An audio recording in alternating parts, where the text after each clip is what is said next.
Hey guys, today I'm at the San Diego Zoo. Say hi, Marcus. Tour guide and bus driver for the next Hey 35 guys, to I'm at the 40 San minutes Diego as we Zoo drive around today. the zoo here today. Driving around the zoo Now we're today. going to be seeing about 75% of it today, but I'll make sure to point out all the spots that we don't go to. Make sure you guys see everything you came here for I today. am.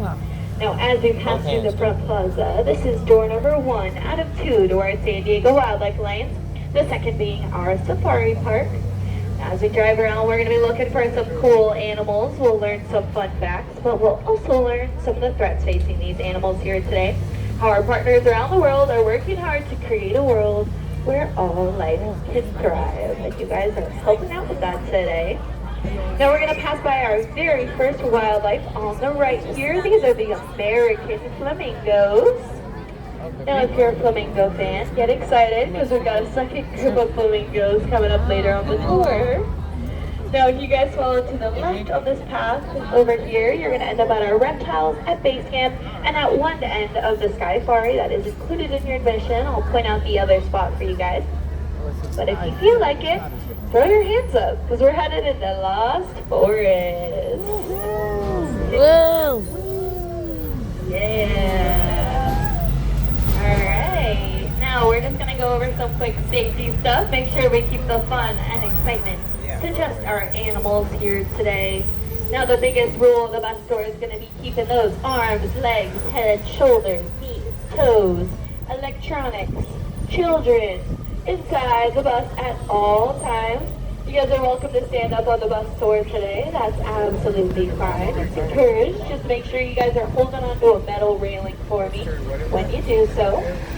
Now, not only are we the world famous San Diego Zoo, but we're also one of the most widely visited botanical gardens in all of the U.S. So we're going to see some cool plants on the tour as well. As tempting as it might be to reach out and pull on those plants, let's try not to. We want to keep them pretty for all our next tours to come after you.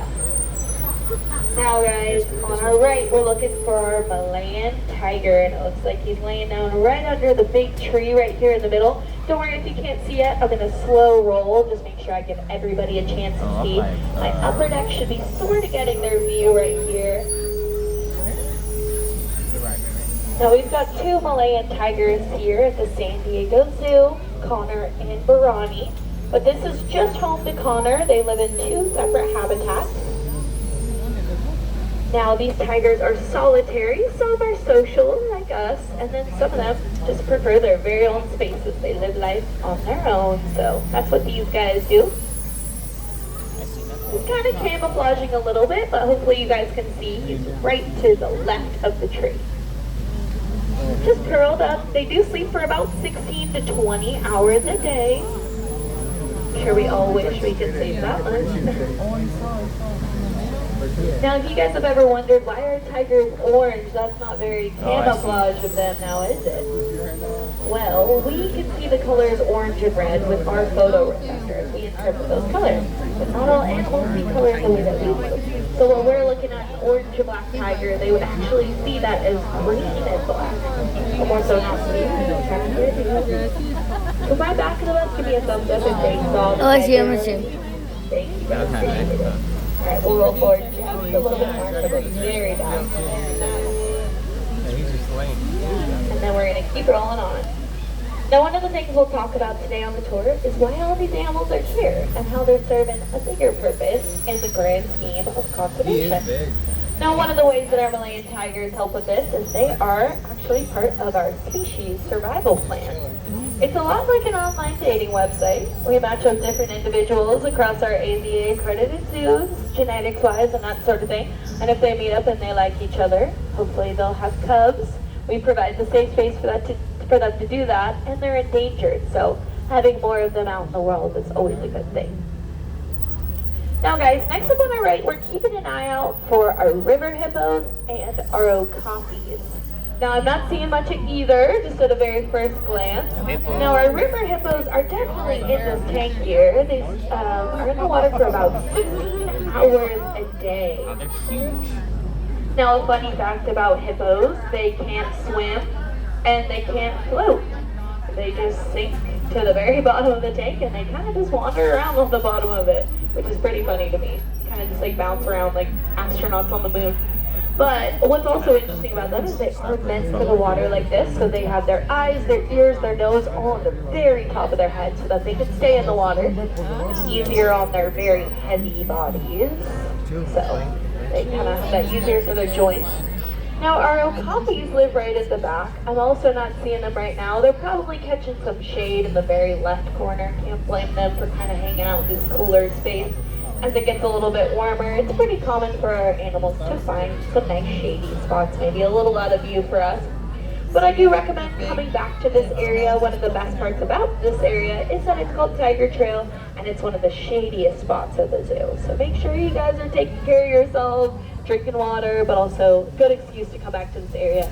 Look for those river hippos and the okapi. Okapi are kind of weird animals. You'll know you see them when you're like, what is that? That's an okapi. They kind of look like a mix of a horse, a donkey, a zebra, a giraffe, a bunch of different animals. So come back and check them out. Now, on our right is home to some of our primates. Now we've got Allen swamp monkeys and red-tailed guenons here. I'm going to put on the air brake just in case if you want to stand up and see if they're on any of the bushes down here or on the ground.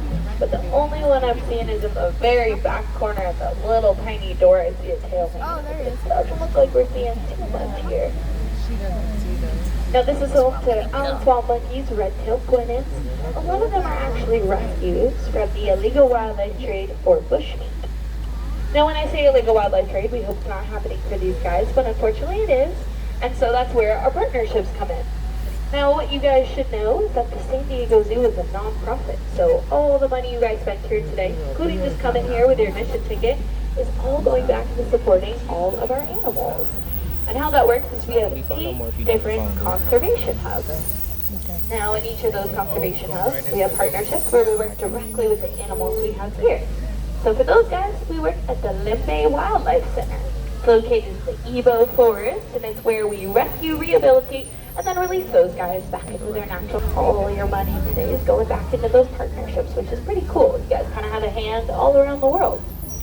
Now, like I said, for my flamingo fans, it's our second flamboyance of flamingos on the left, not a flock of flamboyance. A flamboyant. Now, these are the greater flamingos. Greater not because they're better, but just because they're bigger. Now, you guys might notice, though, they're a little less pink than the ones in the front plaza, and that is because of their diet. Flamingos are not born pink. They become pink because of the way that they eat. They eat something called beta-carotene. It's in shrimp and crustaceans, but those guys eat a little bit less of that, maybe a little more diverse diet. They'll come out a little less pink. Yeah, are you regular recording?